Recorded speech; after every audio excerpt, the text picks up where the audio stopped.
We're here with Fatin Al Tamimi from the IPSC. We've all seen the attacks going on in East Jerusalem lately and in Gaza. Can you tell us a little bit of what's really kicked off this round of trouble? Of course, thank you very much first for interviewing me and giving me the opportunity to speak as a Palestinian voice here in Ireland. What's happening in Palestine, it's not, I know you said it's kicked out today or this week or last week, but it's been happening since 1948. 73 years we've been under this continuous ongoing Nakba. What started, I guess, this round is the Sheikh Jarrah, where it's a neighborhood in Jerusalem that the Israeli apartheid wants to forcibly evict these people who has been living there. They're already refugees from 1948 and settled there at that time.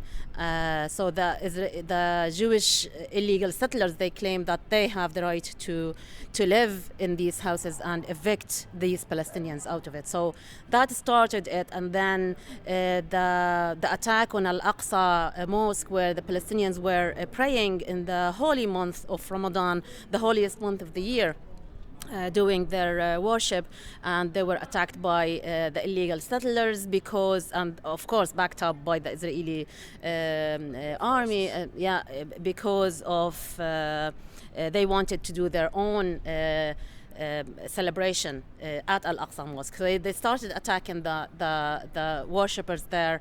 Hundreds were injured. So then the people in Jerusalem called help for all Palestine to rise and support them. And of course they called Gaza. So Gaza replied by starting this resistance, and you can imagine. So it's always when Gaza starts, when Hamas starts fight back, then everybody knows about Palestine. Suddenly, it's in the news. But for the past 73 years, whatever we have in Palestine, nobody covers it, nobody cares. But when Hamas or the resistance in Gaza do something about it, then when they have the right, of course, to resist. Mm-hmm. The existence is resistance, and it's enshrined under international law that they have the right to resist. And when they do so, they're condemned, and we're asked to condemn, and of course more casualties within the Palestinian people in Gaza. Thank you. And you spoke there a little bit, you touched on the word apartheid, and the UN Human Rights Watch has recently released a report talking about Israel as an apartheid state. This is now recognition of what Palestinians have been saying for a long time. So can you tell us just briefly what that means now for the struggle going forward for Palestinian people and the legitimisation of it? Of course, the word apartheid is a crime against humanity, and the Human Rights Watch is very important report that came out, and they spoke finally about what we've been, the Palestinians, saying for decades. And before that, don't forget there is a B'Tselem as well, a report which is again says how Israel is apartheid state, that the Palestinians are living under this apartheid system for decades, where there are two groups of people. One of them is superior than the other. So what Israel is doing, and it's the apartheid, where they push all the Palestinians there by forcibly evicting them from their homes, demolishing their homes, killing them. You name all the crimes are committed. And even the recent nation-state laws that Israel introduced have really created a two-tier system, I believe.